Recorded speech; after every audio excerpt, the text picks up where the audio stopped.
These are small things, but these has a huge impact in the future. That's why I wanted to remind you this. So this is one support that you have done. This support will go to PHP MindMin and create the atmosphere inside the PHP MindMin, which is the database anyway. But here is one thing. Then you have, if you look at the index page, and if you scroll all the way up, not index, header page, and if you go all the way up, you will see you have this feature added to your HTML also. So that's for HTML part. However, when you pull the record from a database and try to lay it down, you also need to involve UTF with the connections. So what happens that if in any transaction between database to here, PHP also need that support. So HTML we have given, Mysql we have given.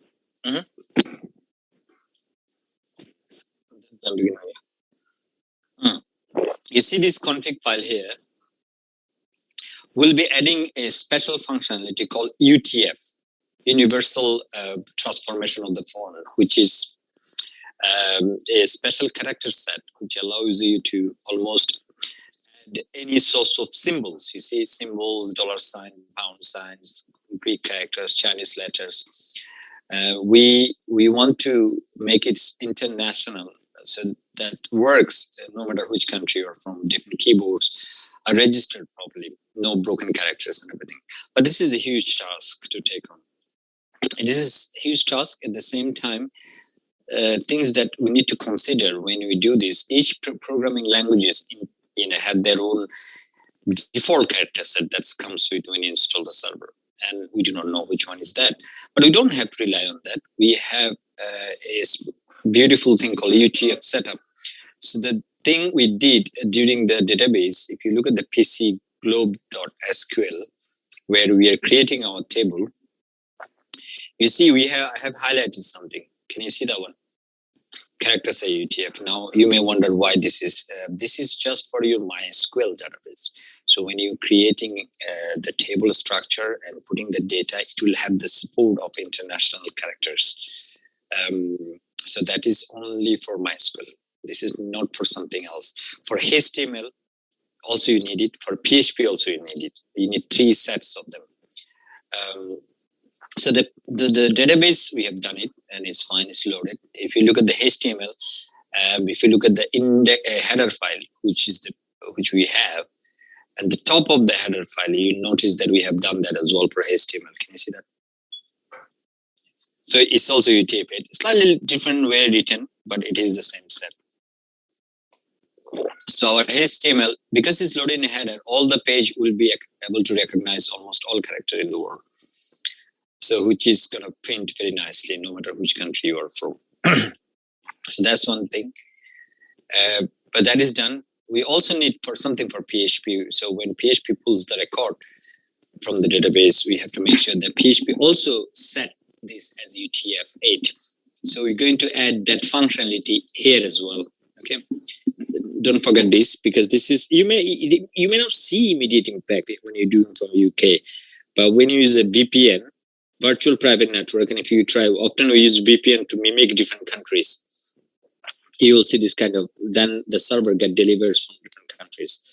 So if I mimic, I'm sitting in UK, if I use VPN and mimic like I'm from India or Bangladesh, then at the server, Microsoft, if I'm reading the mail, will transfer it near to Singapore. So the character set might be loading from that server. We don't have to worry about these things. If you're UK and it's fine, it's showing up. Even if you're UK, some of the character may not show up. So in that case, we need to add this kind of housekeeping, globalization or internationalization, what a long word, things to our system. So the first thing that I will be doing, if you open your config file, open with me, and just add one simple functionality that is called default Mysql I set character set. So this is, I'm going to write down here, and you follow with me. So config.php, where you finish this check that we did, what the connection, if there is there is a problem with the connection object, is going to stop further processing. You saw that last week, didn't you? The die function. So this is a good idea not to continue the process for the HTML and print the default messages comes through it, MySQL connect error. A simple way to tell that there is a problem. We don't want to process any GUI, so it's not going to print anything underneath of it. It's not going to stop printing any contact form, banners, pictures. It's going to stop. But if you don't want, you can get rid of it. But usually, it's a good idea to not to show a broken website to your client, because client may not see you running and they continue operating. And if it is important site, vaccination booking or something, it may not work.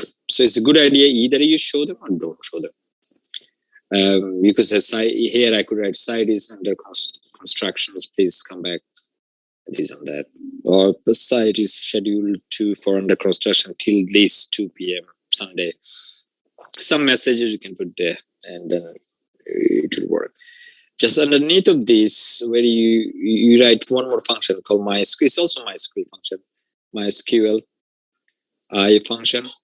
How can I tell this is a MySQL function? I mean,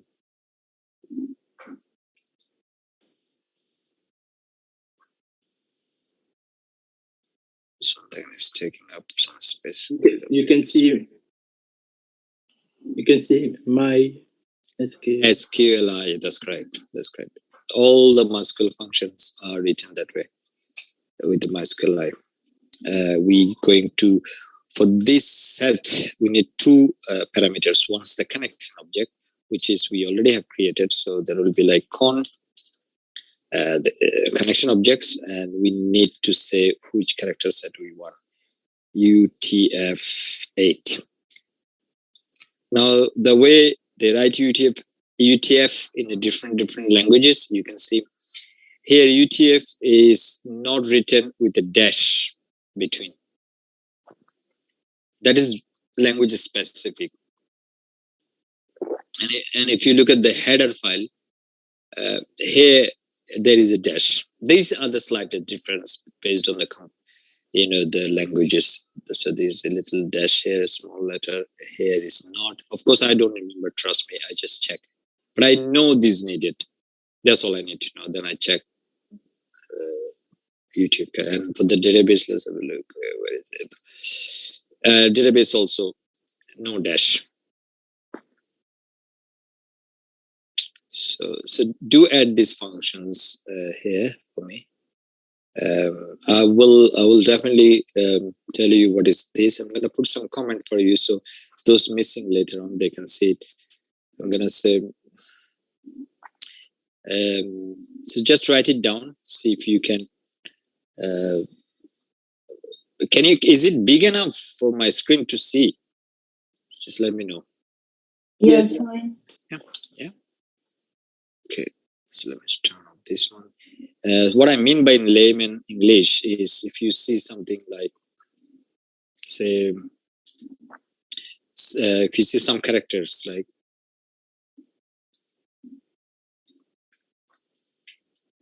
characters are showing something like, I don't know, I have a copy from somewhere. I wanted to show you how you may see one example as diamond. This is the common one.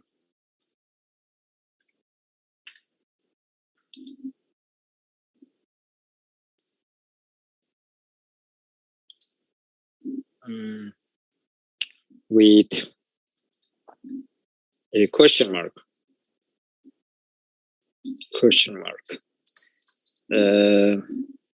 Something like this.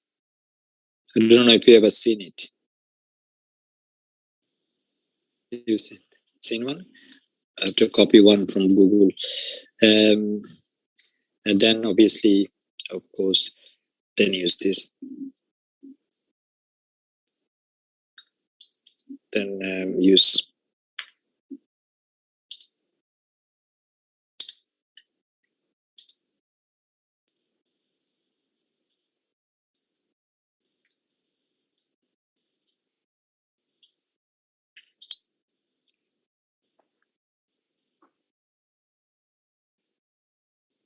in English, in a very layman English, I try to explain. Diamond shaped. when it doesn't recognize a character or something, is try your browser HTML interprets like this. A question mark they put it with the diamond back, so you can see that we couldn't identify these characters. And so magic is gonna go away as soon as you add this.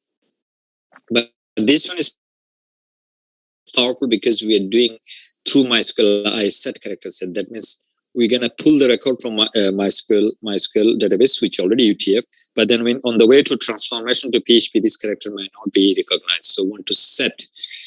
And it takes two parameters. One is the connection objects, which has the information. As you can see, connection object will be using every time, and a UTF. Okay.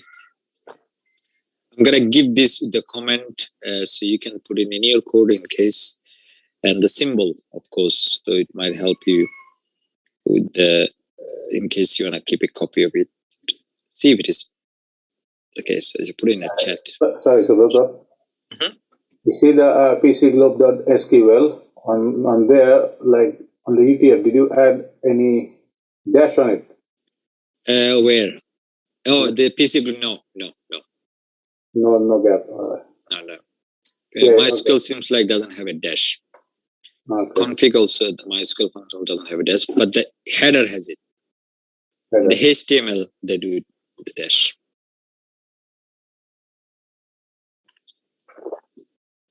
So we now have all three safeguarding code for UTF. So this goes with international characterization. And one more function I want to also add. Just add this. You're not going to see much different as you see at the moment, but it is there. One more thing we want to add is called default time zone setup. We want to go with the default time zone setup. Default time zone. These stuff things people don't show in their tutorial in Udemy or anything. They don't cover this, but we want to cover it because I want to cover it because this costs time for us later to figure out why I can't format this in UK time format. Why is always in USA time format? Because most of the computer when you buy, they are formatted US manufacturing standard. So another function that I'm going to use, this is not a MySQL function. This is going to be date function, some sort of PHP date function. So I'm going to say date default time zone. Default set. I'm going to go for set. This function, you just have to say UTC, universal time, some sort of thing. So that is this magic. This is also magic. So when you're accessing a website from different country, it's going to pick up the current time zone and try to show you the current time or setup according to it. Also the date format and stuff like this.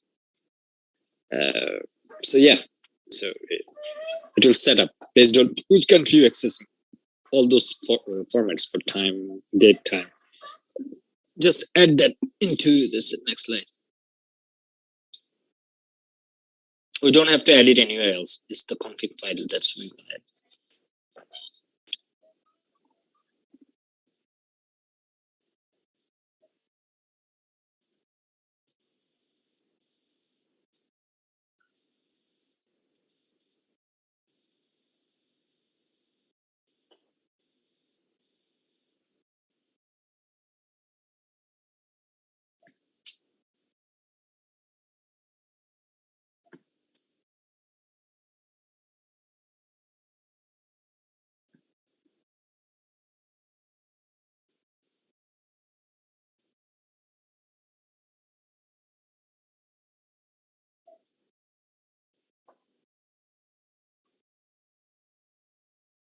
Just gonna put something like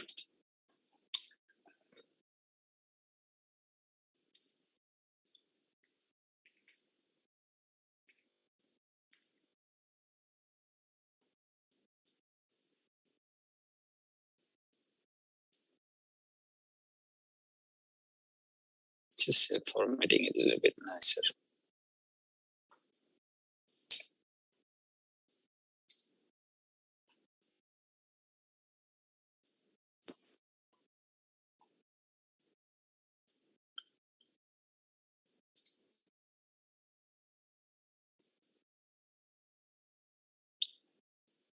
Okay.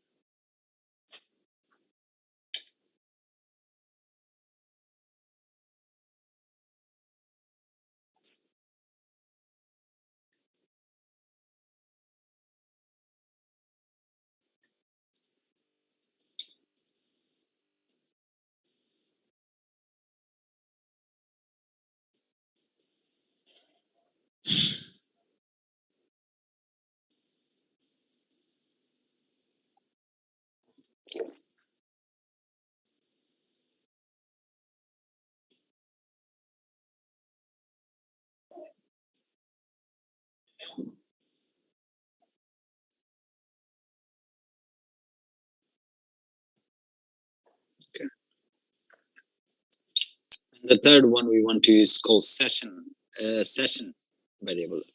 The session, we need to start PHP session. Now, there might be an argument that shall you start the session now or shall you start the session? I like to start the session in the config file. Some people will use session only when you, they will suggest start the session whenever you need it, close it whenever you don't need it. Start the session when you're doing a login, successful login for the user. Then start the session. But that is not, in my experience, is very convenient, as because starting session doesn't necessarily make it weaker. That's completely wrong concept. A session can be started in a global position. Don't use it if you're not using it. You stop it. So I'll tell you the reason for it later on. You may not be, at the moment it's too early to say these things. Session is a global variable. It's like accessible by any pages anytime. That's where you can keep your shopping cart. That's where you keep your login details, not details once you register or logged in. That's how it's maintained. It's a handshake between, unlike cookies stores in your computer. And if you delete it, it's gonna go. Session doesn't store things only on your computer. It's a handshake between the server and your web page that is currently running. So as soon as you say session start like this, session start. You see a lot of session related function available. We need this function. You wouldn't be able to use any session variable unless you call this function. Now, when you call this function, what it does is creates immediate a back connection with the live server. In this case, our server is the same machine. So you running a control panel, that is what it is doing. It will create a unique file for both of them from your computer, from also same unique ID in the server, somewhere in the server. Immediately start connection. It doesn't necessarily mean that you're logged in register. If you can't log out, it's not true. The reason I'm doing it in a global page, because otherwise you will have to do it in multiple pages. And often it was found very often that people forget to start the session and they spend hours to figure out how many, or maybe they start a session too many times. So it is going to conflict. It's very simple. If you see massive frameworks, use config file. Simple. But don't, of course, start the session, but don't register any session variable. This way you can solve this problem much better. So just do it at the moment, unless later on you'll see.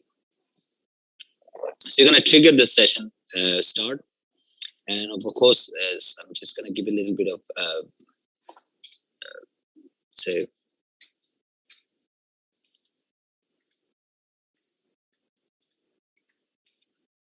session. This way, it will create a backlink connection. Think of like we'll create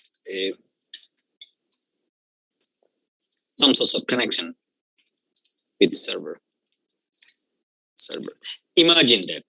It's hard to explain it, but just say it creates some sort of backlink connection.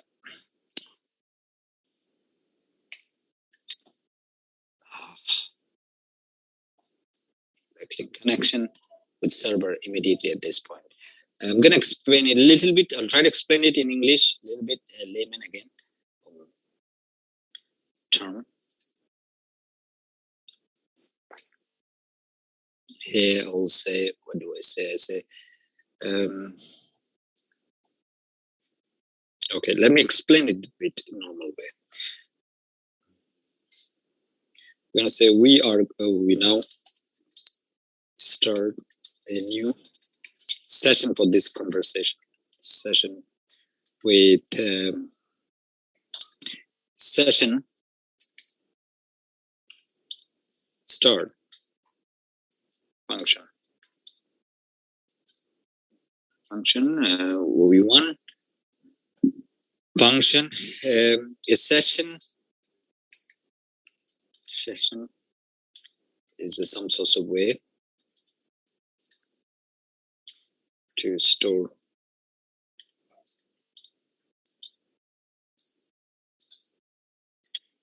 of course it's in a variable.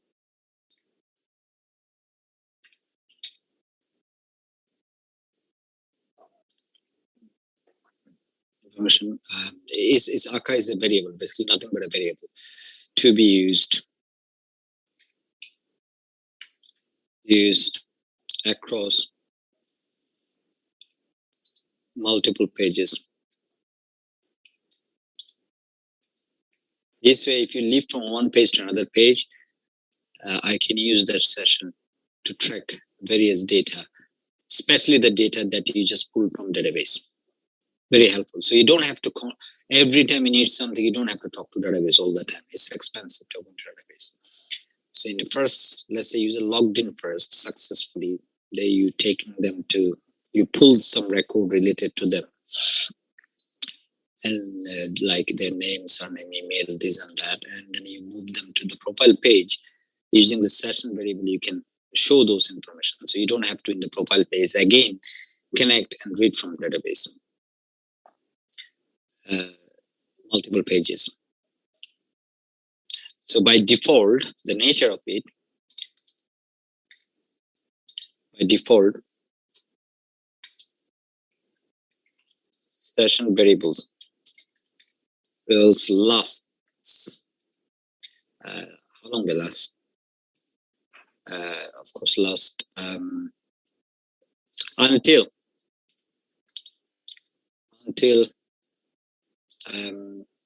the user closes the user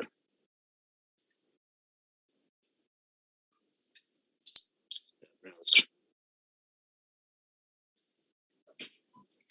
or log out.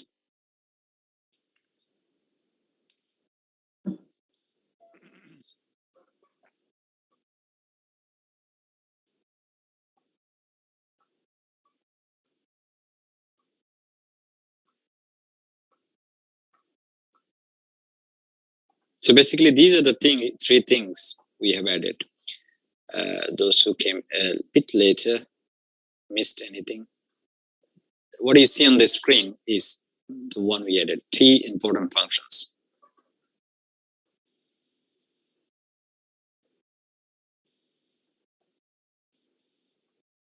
Let me give you the these things also in the chat.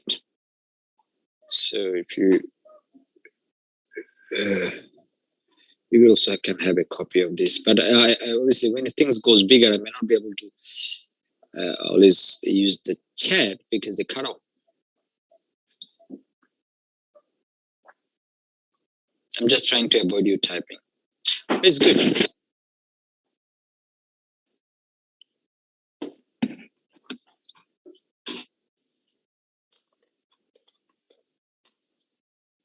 Let me top of my tea a little bit.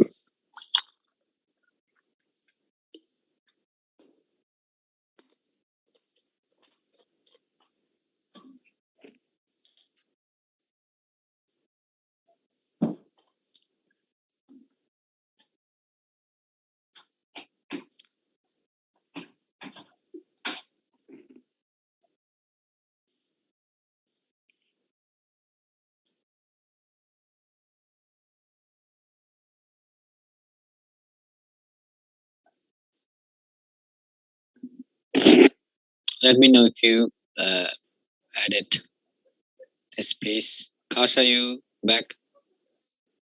Not yet. Can you hear me?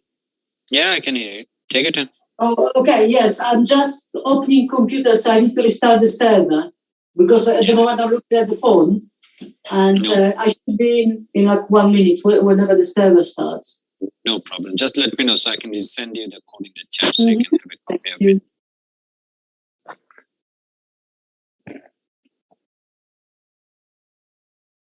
Adding this thing will not show you anything on the actual application or not change anything at this. These changes are not visible yet.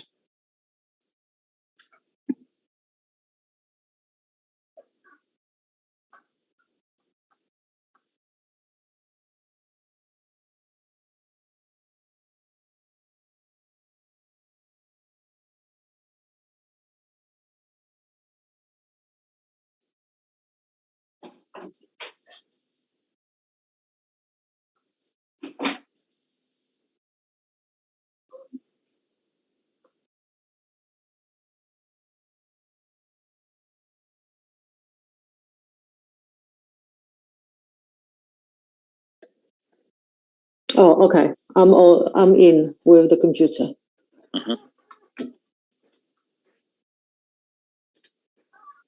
Okay, let me just quickly open.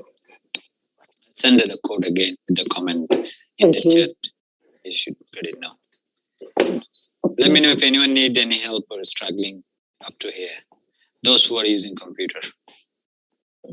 So we're putting it into the config, yes? That's correct. Okay, let me do that. Quick question. We always need to put these three things in this file. Yeah, I would suggest do that. Yeah. If you understood the reason for it, it is your choice whether you're going to put it or not. I would put it. This gives you extra support. If you don't use it, you might sometimes find yourself in a difficult, especially certain times on set. For a good application, you must. For international setup, you must. Okay, thanks. And this process actually started when we started the header file, when we have the HTML template. When you create this HTML template, you see they always add these things automatically. So that means this process of using UTF-8 has been started long ago. We're just adding bit by bit. We're adding it to the PC Globe, SQL. Now we're adding it to config for PHP. One for HTML, one for Mysql, one for PHP. This is for PHP. Okay, so basically we add the date, time zone, yes, then the session, and the MySQL set char set. Yes, this is the three elements we always do. The character set, yeah. Okay. This, you have to understand why it is. Say you're creating a local website for only UK only. You may not need the local UTF-8, but you're making a website that's going to be opened up all over the world. And user will be able to comment, they will be able to use their keyboard, their own characters in different languages. You definitely would think about UTF-8. Okay. That's international. That bundle of character setup includes almost all characters in the world. Or symbols, languages. So it makes sense basically always to use it, no? Because, now you decide. Now you decide as a developer. How would you use it? If you ask me, do you? Of course, if I forget, I will come back and use it. Why to give support to HTML and MySQL, not in the PHP? The whole process is should be unique in all three languages. In fact, you might even need one for JavaScript. But obviously, JavaScript is clever, much clever. We handle it. We do that in the dynamic way. Because these are heavy languages. They need to be told as a pre-requirement of running an application.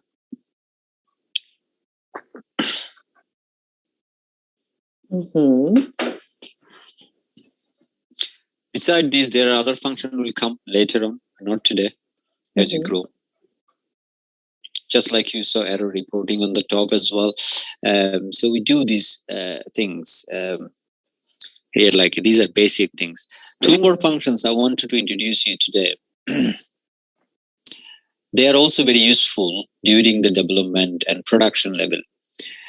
So these, have everybody written this too? I think so, yeah. Yeah. Then we're going to go all the way on the top. If anyone having problem, just give me a knock, because I might be moving faster. Maybe we lost, you need repeating. It's absolutely fine. That means everybody okay with that. So I'm going to scroll all the way before the database connection. I'm going to add one more section, which I'm not going to turn on, but I'm going to keep it there, because this is called error reporting.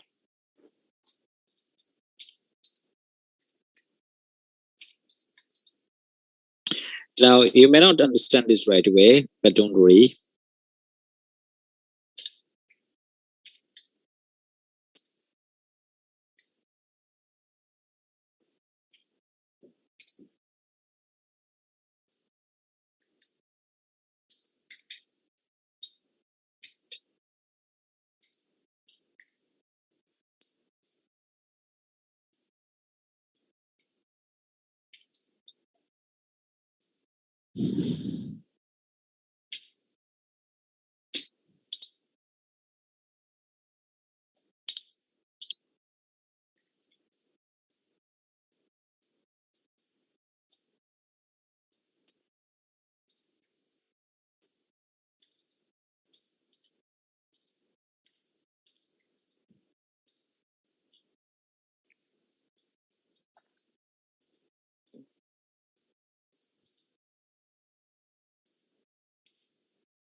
I'm going to talk a little bit about these two functions. Now, I have written on the top of my scripts before the database connection. Now, of course, why I'm talking about them, what are they? PHP produces three types, usually you'll see three types of error. The warning, they are not errors, they are warning, trying to tell you something. The notice is something saying that PHP, this feature is more supported on this PHP version. Some sorts of notice is still you'll be able to work, like warning, but in the level of importance, warning is the low, notice is the second you can think of, and the third one is called fatal error, which causes problem to run the application. There are in the warning also, you have different types of warning, plain warning, reading files, warning, database transactions with the database, so different types of warning. Now, by default, when you install your server, most of your server, all of your server, I believe, except the Mac. Sometimes Mac has slightly different reporting on. So let's say yesterday, the day, was it? When was our first class? It was last week, right? Thursday. When we did on purpose some error, those who did not see it, I'll show you. Just to give you a preview what we covered on that day. I made some on purpose error here. So I'm going to do that error just to show some warning. I go back here, and these are extremely important things that people often don't do and then struggle. But I don't want you to learn those things. I want you to learn proper way, the way you would be doing in a development environment. We are seeing some warning. Can you see that? Because I on purpose made a mistake. No host is known. Okay. Exactly. So these are two warnings. If you remember from my previous classes, just a little quiz. So see if you understand. Can anyone tell me? Are you ready for the quiz, boys and girls? Yes. Yeah. Rafael is. You know what? Yeah. Are you ready for the quizzes? Yeah. Yeah, that's good. I like the All right. announcement. I like the. I like the announcement. Okay, great. Thank you. Yeah. So, if you're ready, which line this error has triggered? 19. Brilliant. Mhm. Brilliant. Brilliant. Excellent. Which file caused this error? Config PHP. Config. Brilliant. Okay. Absolutely brilliant. What is the reason for this, you think? The reason of the error you ask? Mhm. The host name, yeah. Host name. Brilliant. All perfect. Brilliant job. So you see, why the error is, which function is causing this error? JTAG address. JTAG No. address. Which function? Which PHP? Connect. MySQL function. MySQL connect. MySQL connect. MySQL. That's correct. Now, this one function causing it twice is exactly in the same line. Does it not ask a question in mind? What is just repeating? It's the same error twice shown by the same functions. What is the main difference you as a technical person will notice between them? Hypothetically, one technical factor. Can you repeat? Sorry. What is the they both are result of one single function that caused this error on line 19. However, it's displaying it twice, almost with the same informations. But where do you see the major technical difference between two warnings? Well, the second one shows the reason of the error, because it says connection failed due to the PHP network get address failed. Yeah. Okay. Info. Not bad. The info, the host. No. Which one? The info. Get add address info. Connect function. Connect Yes. function. Mm-hmm. Where do I mean? I know there are a few words that are different slightly. For example, if I do from PHP network get address failed up to here is similar to this, and then up to no such host is known is similar to this. Then in goes about the file path. Then file path is also correct. So literally these two lines are similar, right? Mm-hmm. Oh, HY000. That's correct. That's correct. Mm-hmm. That's the technical part. So it's try to give one more option. So basically one function, two function associate, two error output string associated to this function. One gives you the technical part of it, what is called in terms of developer of PHP or tester, and in another one is very English. So here the only difference is this guy. It's basically caused by one single thing. So HY000, we don't know, you don't have to remember this. HY000 seems like something to do with the connection, and 2002 is specifically for host. If you mess up password, it will be maybe 249 or something.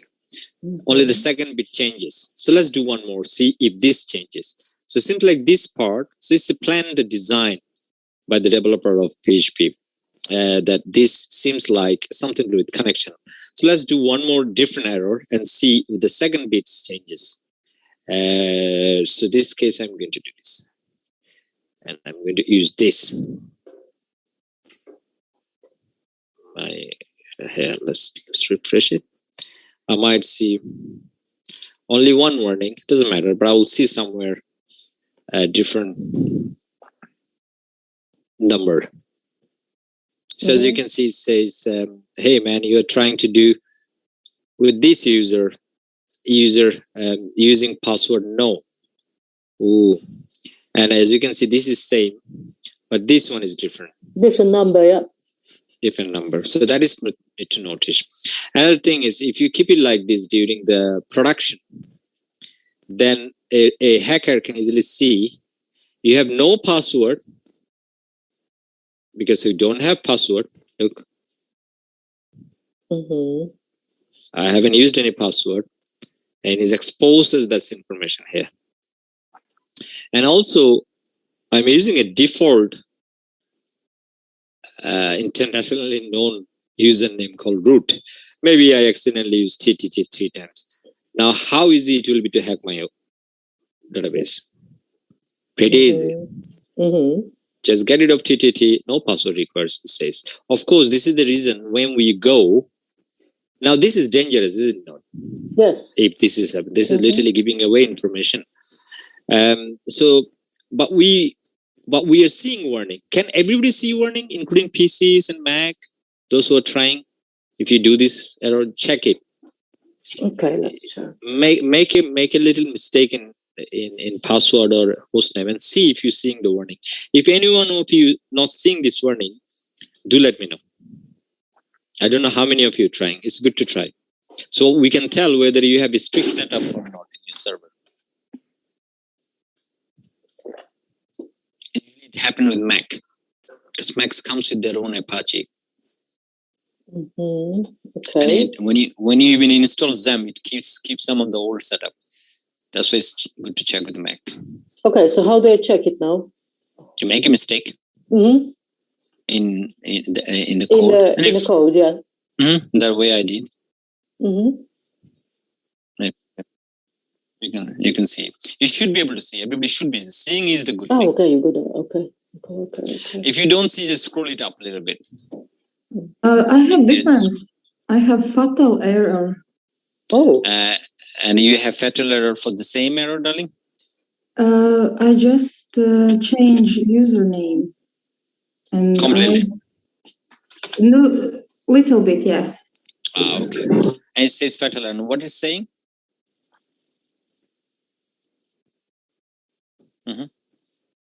There's 3 lines. What is saying? Check the information is same as this.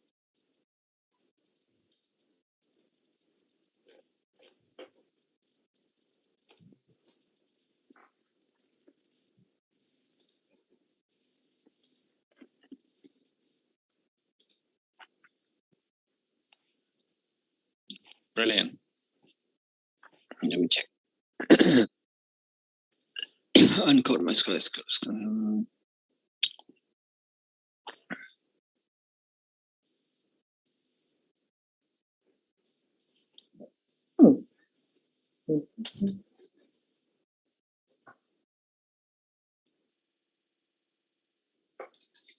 That is because you have written error reporting spelling wrong. It's very normal. That is not for this reason. Let me check. I probably write wrong something. Let me check. Error reporting. This one. Check on line 4. It's different reason. It says undefined function error reporting. It says TION. Your one is TIONG. My one is TING. Check this for both of you. This is not coming from that. This is a fatal error. Check. Oh yeah, me neither. So we need to write it down. Yeah. This is Dinah. Dinah, your one. I'm looking at your one. The one you Yes, pasted. I'm trying to check this line. Line 4. Okay, yeah. It should be okay. Mr. Hawke, you can also send your one. I can have a look. First one. Okay, let me see your one. I think I'm looking at the Dinah's one. Here, uncode Mysql exception access denied for user using personal configured. No, that is fine. That is fine. Your one is fine. Your one has no issues with this. Your one is slightly different way of showing it. The actual things. I think you have more latest PHP.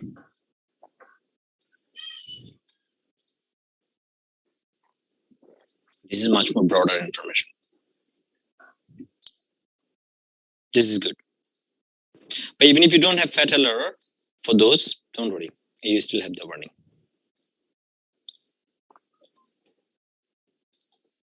So, but as long as you see something, if you don't see anything at all, that's what I'm looking at.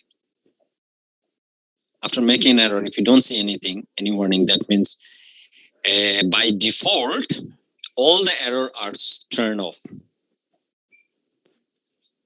which we do not want. If it shows some source of error, warning, depends on the version, maybe slightly different, then it's okay.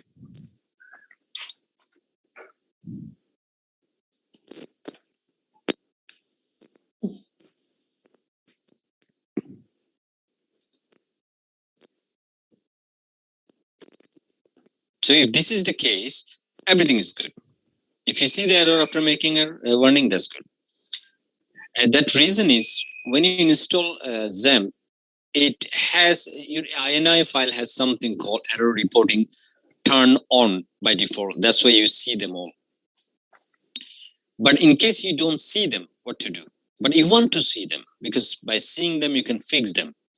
In case you install something or you're working on your colleague's machine, or it seems like even on purpose error are not being displayed, then you can write this, you can activate this guy to force, nor you have access to an INI file, or you're doing in the live server, which you don't have access to manipulating the INI file directly. You can use this function to force turn all the error reporting for you, so you can fix them during development. You can turn this on. But if you're normally seeing the error, that means it's already okay. It is already on. Does it make sense?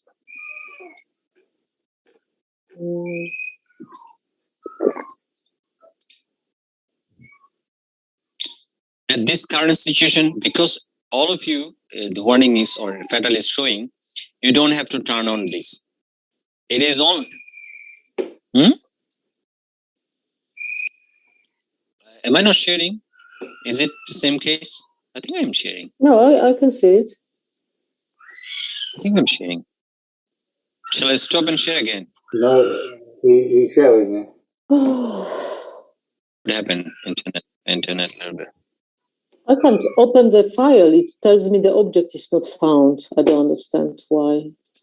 What is it? I don't know. I cannot open the application. I mean, in the in the server. I'm trying to open the file on the website, and it just tells me object is not found. So I don't understand. Can you show me on the screen? Share it, Kasha. I can have a look. I don't know, what did I do now? Okay. Where do we go? Here.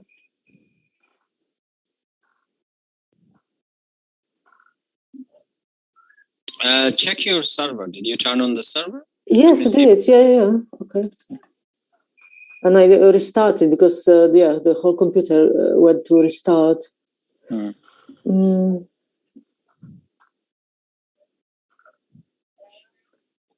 on, what are you doing now? Force shutdown it, and then start again. I think there is a force shutdown. Option. Oh, okay. Hold on. I just need to do this.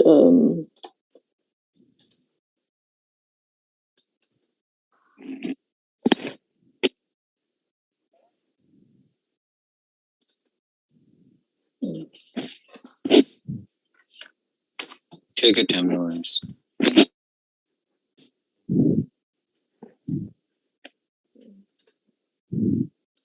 Yeah, they are running.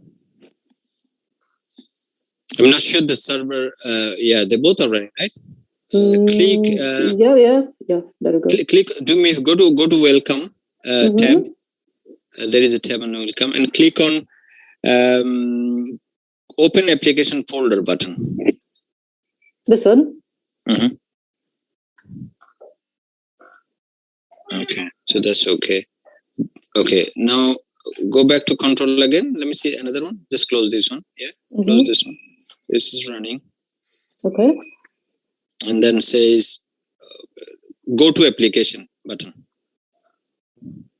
Is there? Sorry, where? Here? You mean in the server? Yeah, in the same place.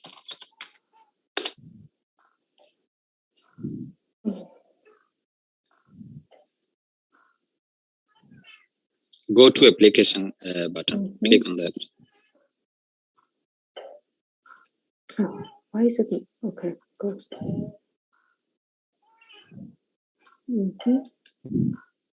It is running. Yeah, it is running. Yeah, I just understand. In the Chrome, open the Chrome. Let me see. Yeah.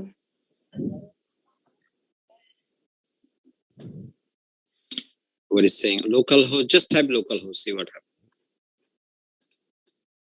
Where did you keep your files? In the localhost, do you have a folder? Like I have tutorial. I have it in HTDocs, yeah? You mean the files like PC Globe and stuff like that? Yeah. I have Where it is. So instead of dashboard, you have to write that name. Whatever the project name. Oh. Hold on. So it is called PC Globe. I don't know. You know what folder. For me, it was... okay. But I never had to do it before. HTDocs. No. No. Okay, so this is the only place I have them, yeah? So, okay. All right. What should I actually do? Where is your source code? Where is your source code? Relax. Where is your source code? There we go. Where are they? Code. Where are they? In your folder. Show me where are they. So this is this application? What they physically are. Physically, okay. They are... Inside the HTDoc, where are they? HTDocs, here. Yeah, go and show Globe, here. Where it is? Here. PC Globe. So you need to type PC Globe.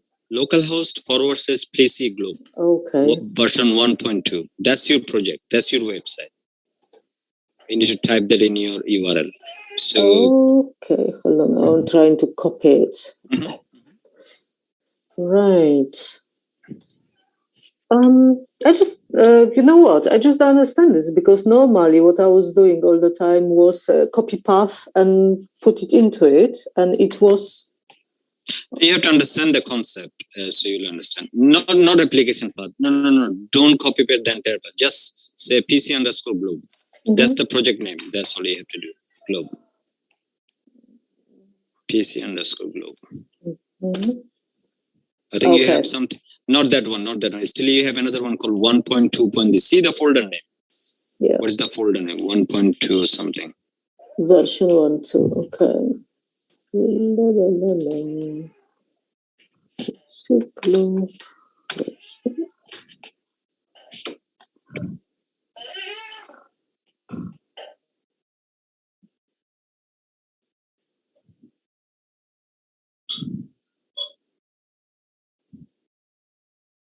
That's interesting.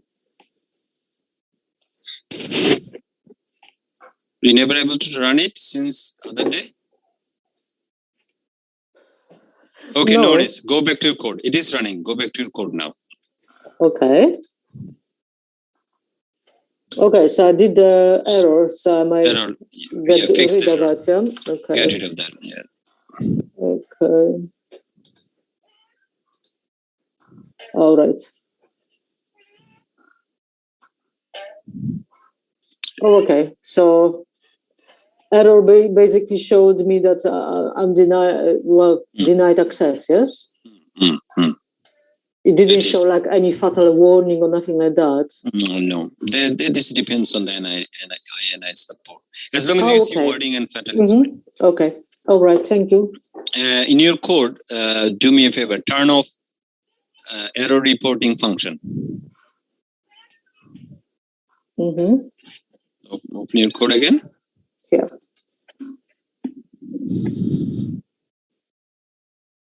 You see line 2, turn it off. Comment it up.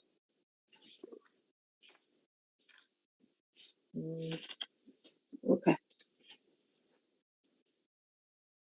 And now do a mistake in root or localhost, wherever you want to.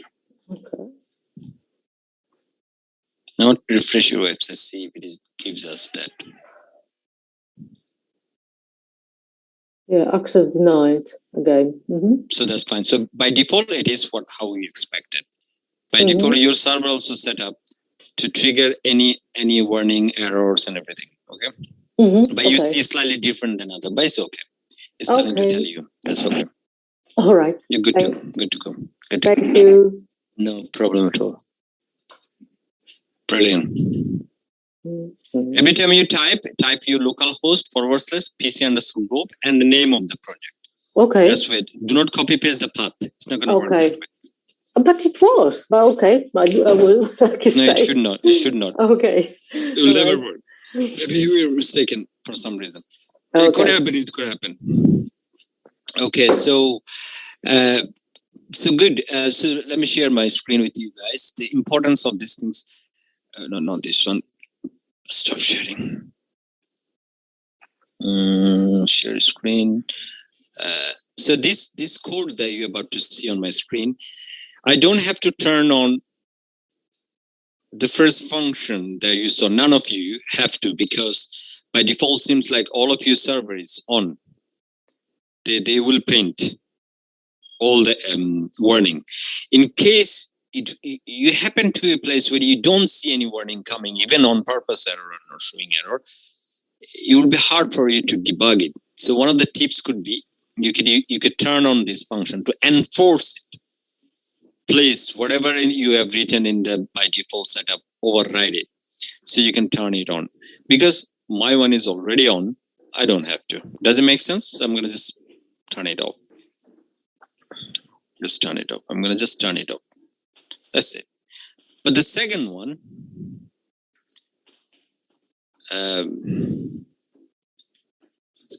is there. When you put 0 into the same function, it's going to turn off also, no matter what kind of setup you have. They're overriding function. You can override them from here. So if I turn it on, what happened? I'll show you. At the moment, everything is on. Error reporting on. I did a mistake, and I should see the error. That's how I'm expecting.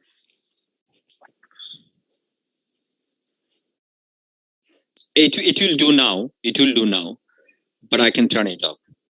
Now it will do. Yeah, that's correct. And we do that. We need both of these functions, very useful function later on. So during the development, when you're developing the site, you want to see all error. You want to see all pattern. You want to see all notation, so you can fix them. Am I correct? Mm-hmm. But when you're done with them, tested them, and as your project manager is good to go, you test in different computers, different places, and it's fine. You're pushing to the live server, which we call a production. You're now producing it live. In that case, you turn off all sorts of warning. Otherwise, it's going to expose things like this to. Okay. Okay. So that's what I'm going to see. At the moment I'm working, I'm going to turn it on. But let's imagine we have done with our project, and I want to turn off all of them. I just say error reporting 0. Do not report any error. Still, I have the error here on purpose. And then see if it shows up.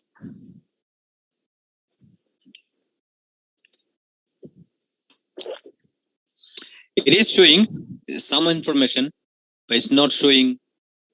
It's hiding some information, but it should kind of remove lots of errors. So error report 0 means usually turn everything off, but it's still showing some information, as you can see, not as warning. Let me do one more error not on the password, but on something else to see that is also showing, because there are different types of notification. Let's see this one.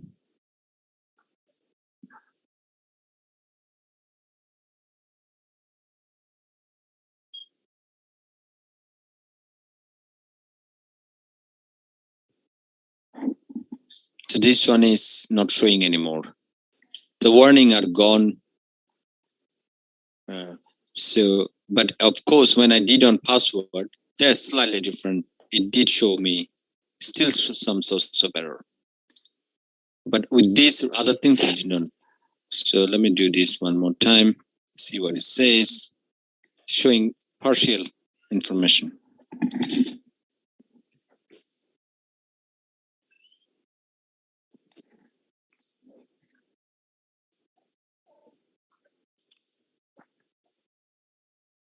It is not showing. Check your case. Check your case. What is different? My case, I've done it or I turn it on. It was not showing. It was showing connection failed due to sometimes it's not showing. For the password bit. Okay. So try this out, how it is work for you. All you have to do, just try different places. So how much of them is expecting? I'm just going to do this as well, just to see. But with the error reporting off or on? Off. Okay. See which are the error is showing. It's saying it is not showing the warning or fatal is just in connection failed due to unknown database. It's giving us some information.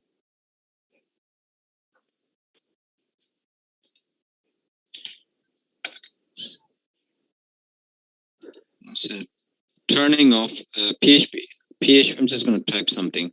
PHP function to turn off all errors. Errors are different things. Errors means warning. They have different tricks. Error, warning, EOL, different notation, all these things. Let's just gonna see. The standard function for it is the one we are using. To remove all errors, warning, parse messages, and notice. The parameter that should be passed to the error reporting function is 0. It would not be practical to have this line of the code in each of the PHP files. You do not put them in each, you only put in one place. So there are some examples. We can have a look how many different flavor it has. But the basic one is 0, that to turn off if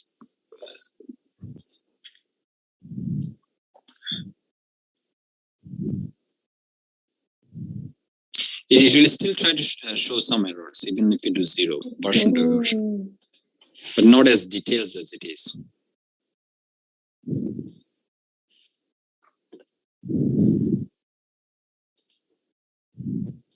Of course, we're not going to use them now. We're not going to use them.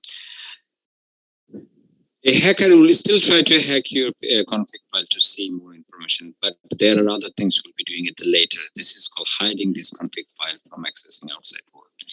Okay. That to happen, we'll be using something called Linux. PHP. We'll be using a language given by the Apache server.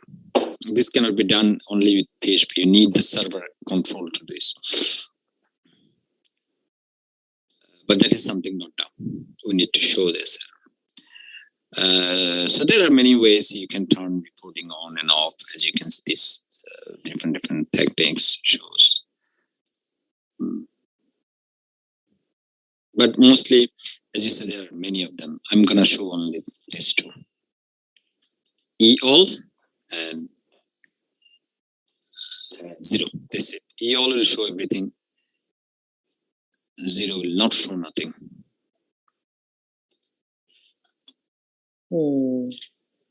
But for now, it's okay. That's good enough for us.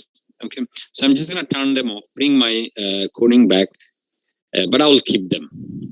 Okay. I'll keep them for now.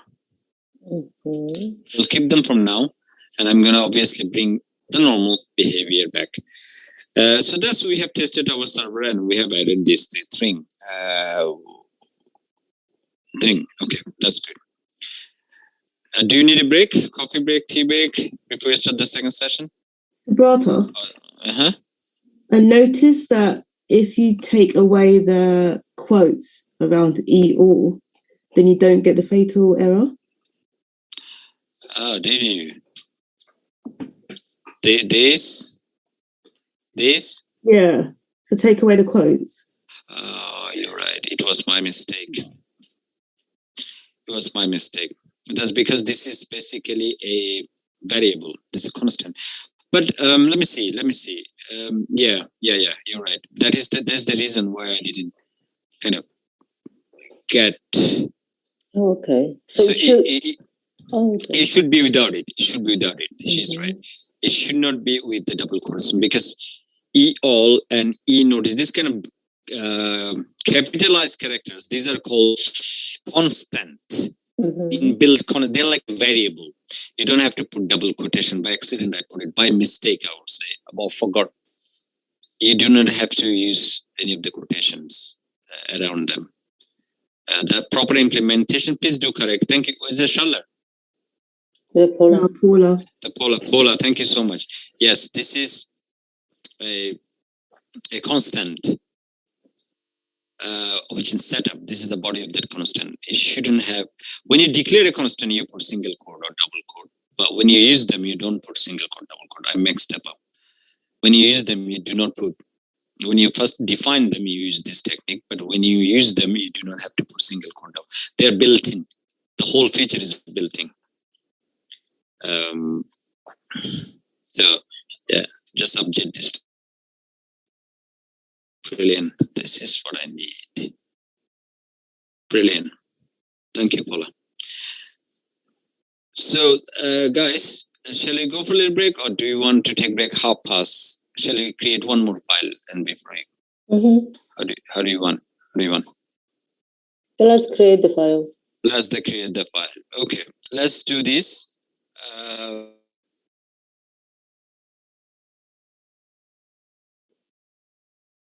Config file. We're done. However, over the period of time, we'll add new things to it. We'll add things like there will be another function will be added in the future when you add a function. When you start working with functions, something called sanitizer function. That is quite a long function.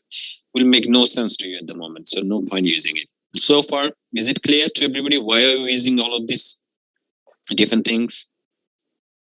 If you have any question, do ask me before I move on to second session. Anyone has any question of any of these functions that I missed, you missed? If not, then it's fine. So when we submit our projects, that we should only have error reporting 0 at that point? No, you don't. You just don't turn any. Just leave them the way they are. Okay. Don't turn them on. It's only when you go put them in live server, like you bought a domain with 1.com or GoDaddy, and you want to try there, just turn on this guy. Okay. That's it. Otherwise, you just leave it there. When you submit, you leave it there. Because we're going to try them in our local host anyway. That's why I keep them that way.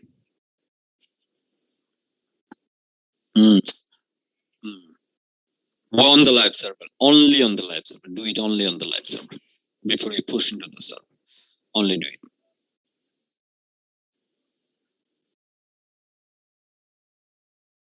Turn it off. Turn off all reporting. Turn off all reporting. I mean, you should turn this on in which does turn it off. It doesn't make sense. When you put it in a live server, just do this. What does it mean to you? Error reporting 0. It's off. That's what you should do. Yeah. But not off as this. Does it make sense? Like comment out. So it might be contradictory. That's why. Just turn it on. You're saying error report 0. 0 error reporting. When you just put in a live server. We need to add both lines or only one fifth line? Only one. You see, this is what I wanted to understand. Not what should you do. And try to understand the reason for it. So you know, as a developer, what you should do. So let's discuss a little bit on this. Not like, shall I put it on or not? What should I do? Not for passing your project or anything. Just try to understand what they do. It's two functions. By default, when you install a server, you always try to keep all the error reporting on, which means if there is a problem you made, you will see them. The reason for it, can anyone tell me why they want to do this? Why they want to show all the error as it happens? To fix it, yeah? That's correct. That's correct. The objective is so you don't miss out any warning, errors, fatal errors, you can fix it. So by default, all the server, when you install it, they usually turn on, all the reporting turn on, all sorts of errors. Notice, e-reporting, blah, blah, blah, file reading errors, file permission errors, there are hundreds of them. Okay. So by default, they're on. So that you can fix them before you submit or send it to your client or upload it. Does it make sense? Yes. So basically, you just have them on when you install the things to see if there is any errors, yeah. And once you fix them, you just turn it off so nobody else can get any information. Any information. That's correct. That's pretty much it is. So error reporting is always on in your server in PHP and they are all on by default. That's how it on. So you can fix them. However, when you fix them, You checked it meticulously, you're happy with your output, everything's fine. Then prior to pushing into the live server, you just turn on this guy. You don't necessarily even have to touch this guy, just this one. That if in case I left an error, still don't show it to the public. Simple. You just turn it on. Don't take any risk. Turn it on. So that way you can probably better off. So is it clear? Yes. So now you decide when would you do it or not.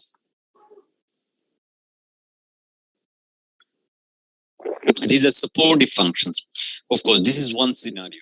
Another scenario could be, let's say you're working on your client or machine, or you're working on somebody's computer, or you're working on an office with other colleagues, right?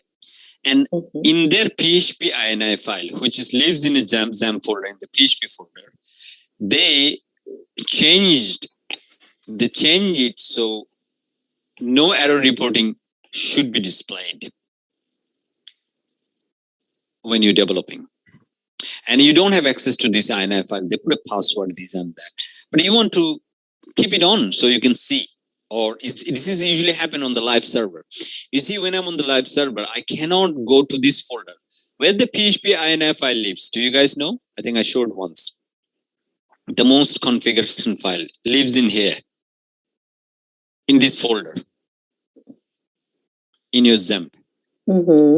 Everything has a configuration file, every application. See, you have Mysql application, you have Perl application, you have SendMail application, you have PHP MindMe application. These are a bunch of applications together, bundle up. They all have their own configuration file. For the PHP INI file, you should look into PHP folder, application files. Here, if you keep looking, you will find some sorts of INI file or configuration file. This guy. Let me show you much bigger.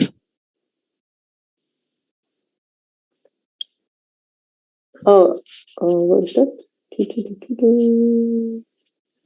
takes a little time to find. When I make it bigger, it's bigger, so it will look great.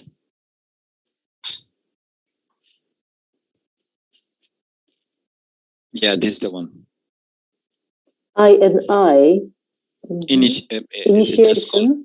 That's through the initiation or configuration. You see, when you hover onto it, it says configuration setup. Can you see? So that's a configuration file. And it also have, if you open them in editor, this file does not allow you to change if you're in a live server. No company will give you, no GoDaddy will give you to access it directly. But you can only command this file to do things. You cannot if it is your computer, fine, you have access to this file. But when you have a live server, in that environment, they will not allow you to change anything. Then how do I turn on the configuration, these kind of things? So that's why PHP provides a bunch of functions that you can apply through the scripts in order to manipulate this file for that particular application. It's not going to change permanently.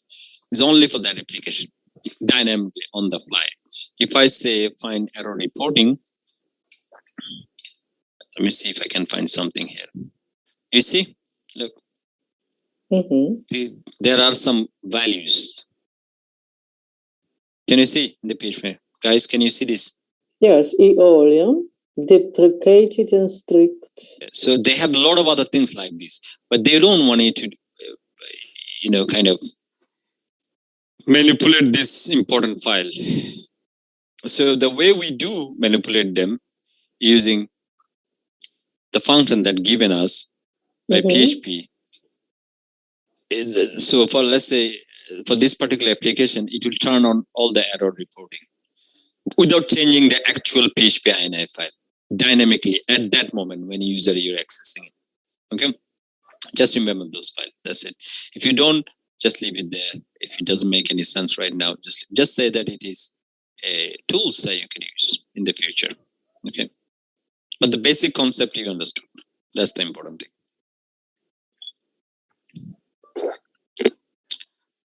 So Let me go back to my code where I was. These two functions, just say I know this function. That's all for now. Let's leave it there. Okay. So that's my project. That's what I'm running. Now we are going to last one more file we want to do is to, at the end of this configuration, we'll add more things as it comes, but we're not adding it today. We want to add a model. So now I'm going to create a file. I will call it data_model. Okay, let's do this. Just right click anywhere outside the same root file. I'm gonna call it data_model. You can call it anything you like, but I usually add PHP, the word model. Just like config file, just create this file. This is empty at the moment.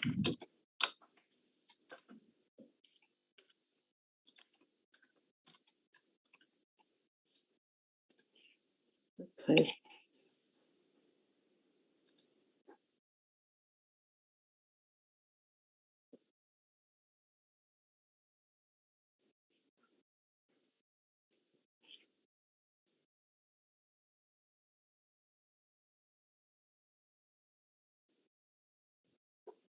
So I'm doing it again in case you. So I'm just gonna make sure that where I am.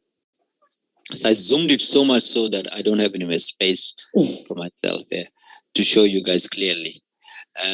So I'm just gonna zoom in a little bit.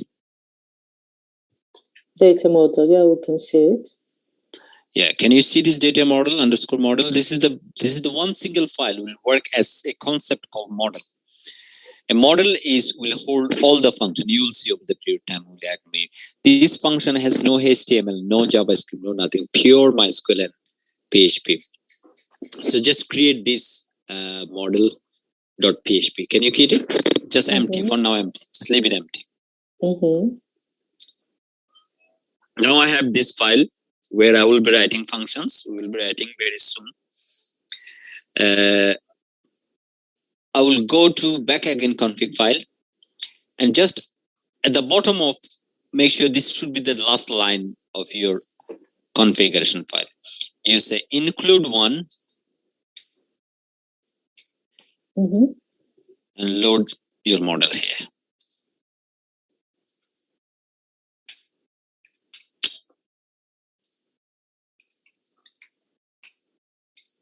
This will be the last line. Okay. Even though I have nothing in the model, I'm just planning the whole thing.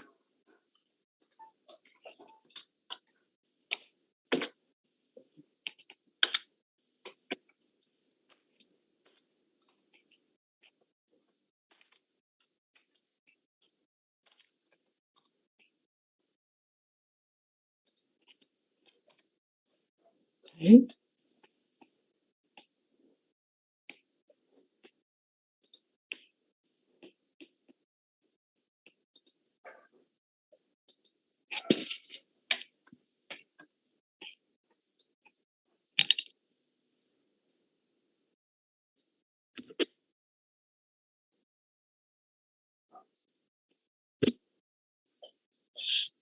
Okay, is it done?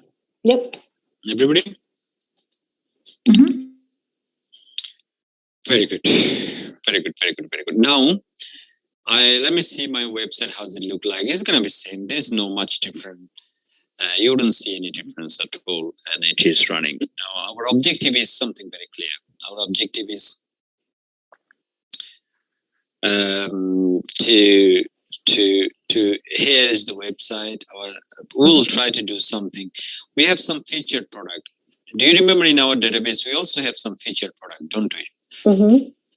We have 2 of them. If you want, you can put 3 of them. It's always a good idea to balance them because in our template it seems like each of the columns that create, there are 4 rows together in the grid. So if you want 3 items in a row, and if they are featured product, then you would technically you will add 3 product as a feature, or 6 product, or 9 product. Does it make sense? Just to balance it up. Otherwise, it doesn't look good. It's going to look 2 of them. I have only 2. If you look at my database, and if I go to my, so far we've been practicing. But turning another product into feature product is a matter of second. All you have to do is just make 0 to 1. So I want you to go there. Turn on any of your product feature. In this case, laptop, desktop. And I probably will make one of the pad as features. Just manually gonna do this to 1 for now.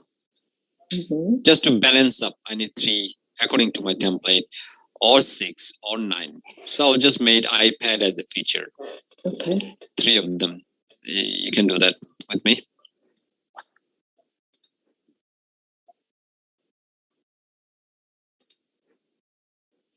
Later we'll leave it later.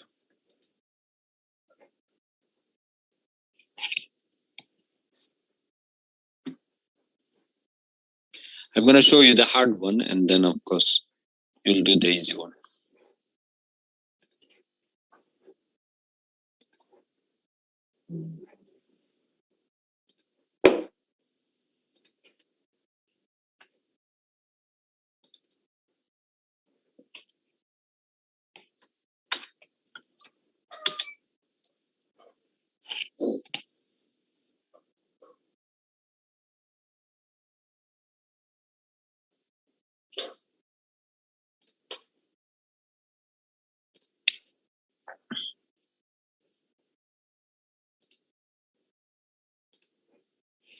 iPad, yes? We're doing the future one. Okay. But we're not going to use it now. I'm just going to, so we have 3 of them. We'll come back to it later on, maybe another session. It depends on how much you can get from the first one. Our first objective is to pull all the record. Not featured, not nothing, just all the record. We have 9, 3 rows. That's how I planned initially. So it's balanced up. Wherever you see featured product, it would be our product, simple.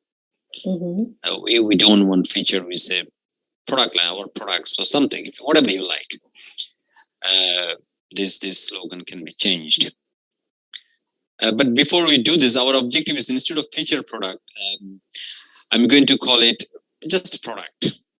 Just product. Get rid of the feature word, because I want to print all 9 of them or 10 of them, all of them. And if you can do that, you can also do the featured product, another section on the top instead of this guy. This is something you can do. For my objective for these guys to change it to products, listing all my products, not featured product. Maybe I will add another section on the top rather than category as a featured product. Does it make sense? But for here, I'm going to print all the product. That's the objective. So let's do this then. So this is my data model. That's my data model. What I want to start a PHP tag in my data model. Here, let me just do this a little bit for you. Just 1 second.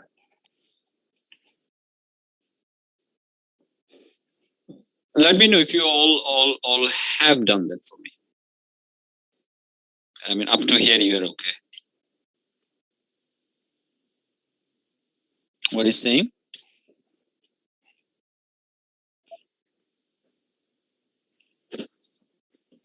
What is saying?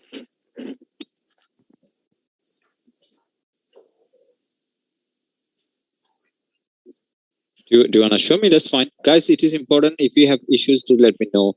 As I said, we're going to go for a break in 5 minutes, and we're going to come back and we start at 8. So meanwhile, if you have any issues, this is the best time to show me. Yeah, no, it's fine. It happened. It's very common. It could happen. It's absolutely fine. 2 eyes are better than 4 eyes are better than 2 eyes. Well, actually, 2 eyes is still better than 1. Yes, one, of course, yeah. Technically, it is. You got me. Yeah. That's an include ones. This is the configure data model A. Data model A. Model data model.php data model. If you hover onto it, what it says, if you hover onto this red color, what it says, can you show me? Okay, fixable include once expected, comma. You have given comma. No, this error can be ignored. Sometimes, the configuration, some of the extension cause these issues. So what I want you to double check, it is not a technical error. I do not see any issues. Data underscore model PHP semicolon is done. I do not see any error. Could cause this on the top. You kept it within the closing bracket, and I'm not surprised. I have seen this before. This is something will be fixed later on. Just check your website is causing an issue. The one you're testing, the one in the browser. The semicolon next to in the browser. Yeah, you can carry on. You can carry on. Yeah, it is semicolon. Technically, Mr. Hawk, I don't see any issues. Okay, so what we're gonna do? We're gonna run it in the browser. Just refresh your website in the browser.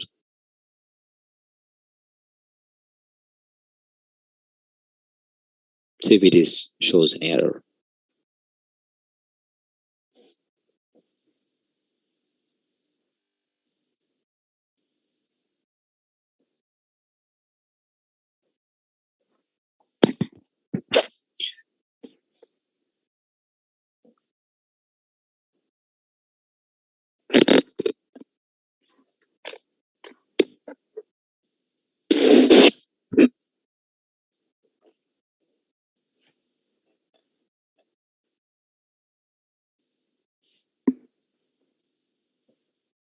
Yeah, now this will be a problem. If this cause problem, then include CLUD once line 43 syntax error unexpected token. Okay, let's go back to your code.